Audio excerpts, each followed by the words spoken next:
皆さんこんにちは。好奇心 TV です。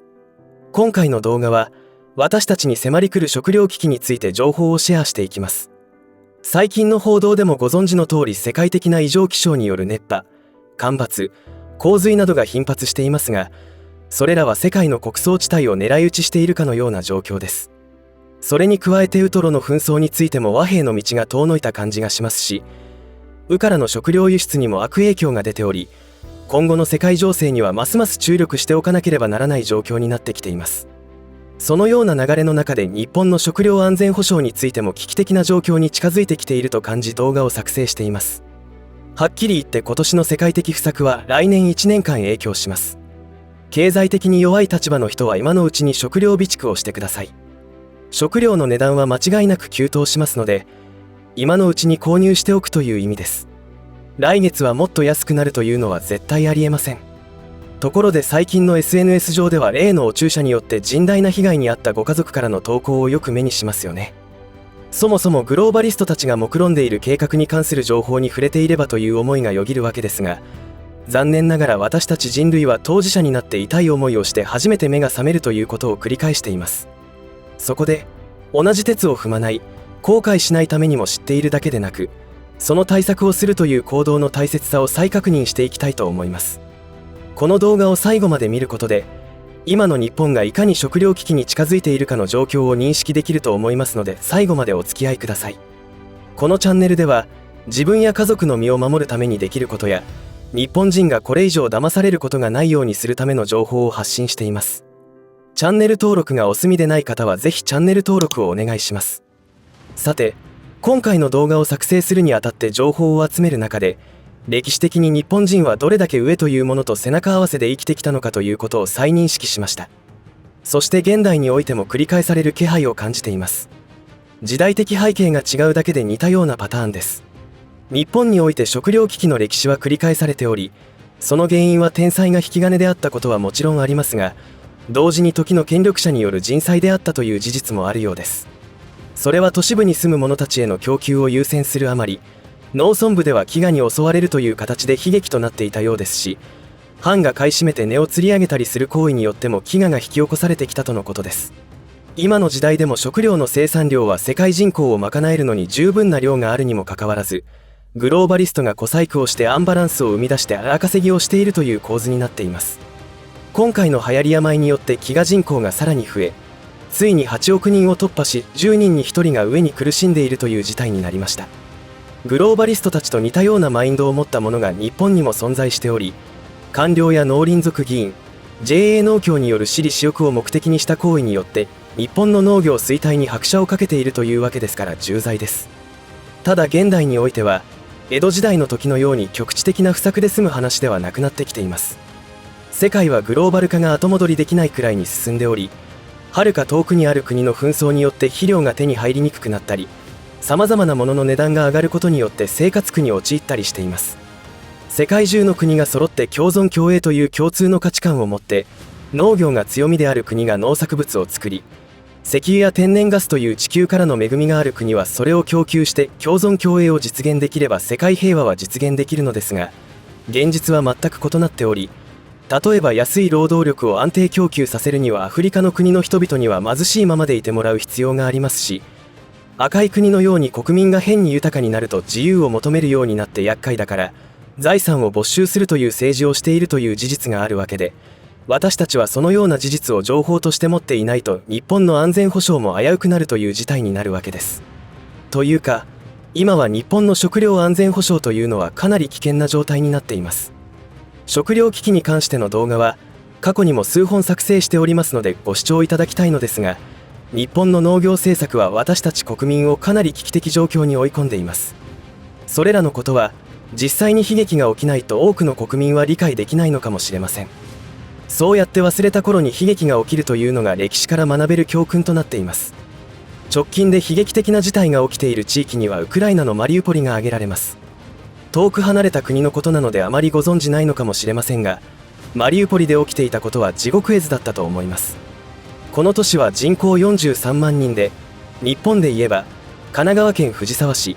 東京都町田市、千葉県柏市、愛知県豊田市、香川県高松市あたりの規模になります。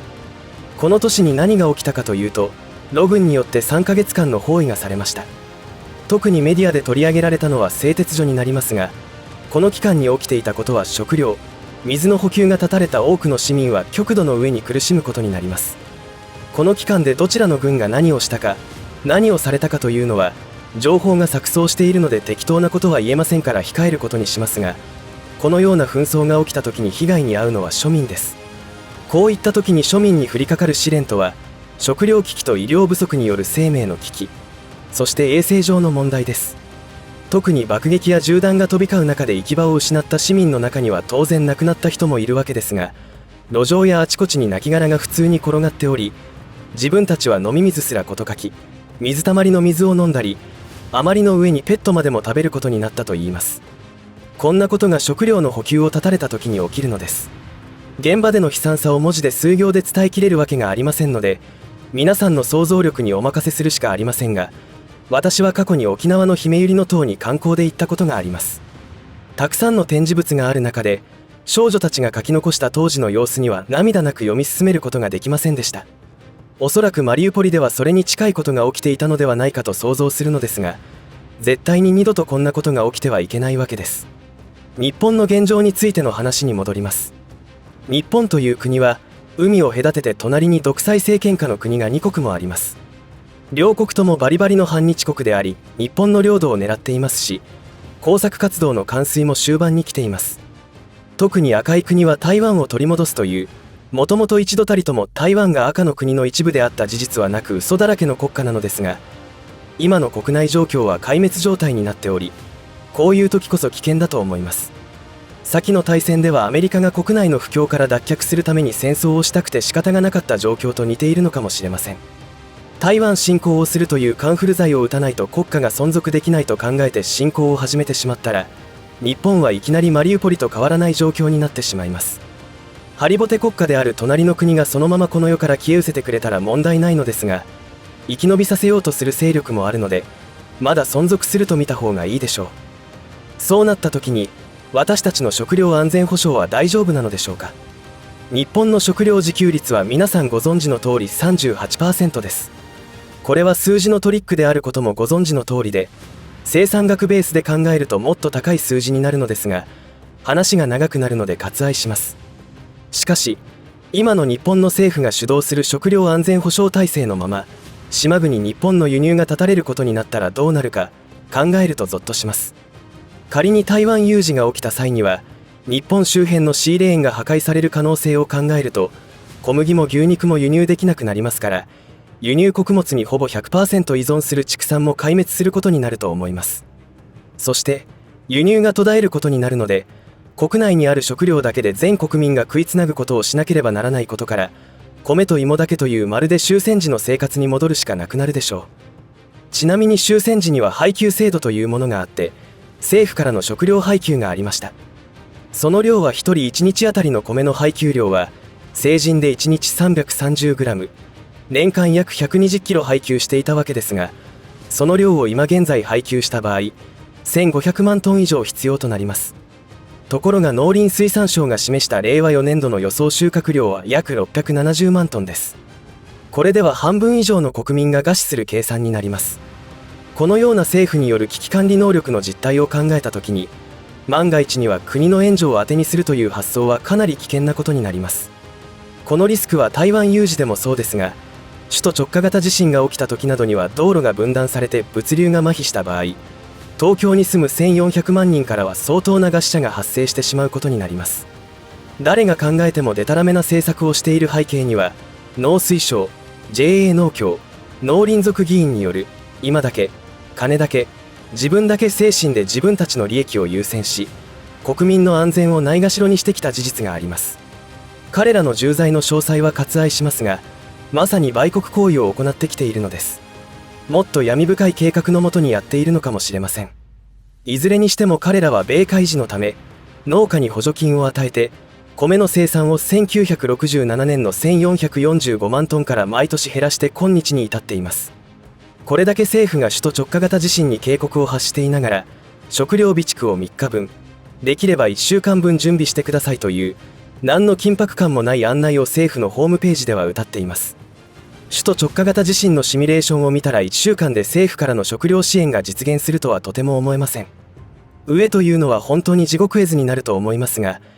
今日本はそのような状況になる可能性は幾通りも考えられる状況にあるという認識が必要だと強く思いました。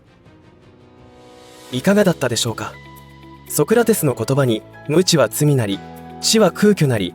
英知を持つ者英雄なりという言葉がありますが、これの意味するところは知らなかった、わからなかったというのは罪であり、知識だけあっても行動しないのは虚しい知識であって、行動する者だけが優れた人であるという意味だと言われています。そして昔の日本の各地には土地に適した稲作りをよく心得て村人を指導する立場の達人がいて、それぞれの村で知恵を授けていたそうです。気候、品種、土星、用水、肥料のことなど農事全般に経験的な知識を持ったこのような人たちを徳農とか労農と呼んだそうで、徳農や労農の知識をまとめたものが百姓の農書、農民の農書と呼ばれる書物で、中国の農書を儒学者が翻訳したような学者の農書とは区別して用いられたそうです。昔の人たちは生活の中から自然と共生できるような農業をしてきたと思いますが、現代では科学を盲信したような農業を行っており、瞬間的に収穫量が増えたりするという恩恵は確かにあるようですが、一方で大量の化学肥料の使用により土地の微生物が死滅したり、微量栄養素が循環しなくなっていたり、農薬に耐性を持った雑草が発生しているなどの弊害が現れ大きな問題になっています。今の日本もグローバリストたちの戦略により金儲けの対象になってしまい、日本古来からある農業技術が根絶やしにされようとしています。私たちが専門知識を持つというより、どんな問題が起きているかの認識だけでも広く持つことがろくでもない輩たちの行動を牽制することになると思います。そしてこのような問題に声を上げている方たちの存在を知って応援することが必要ではないかと思いました。最後に、今後ますます食料安全保障上も日本は危険な状態が続くと思いますし、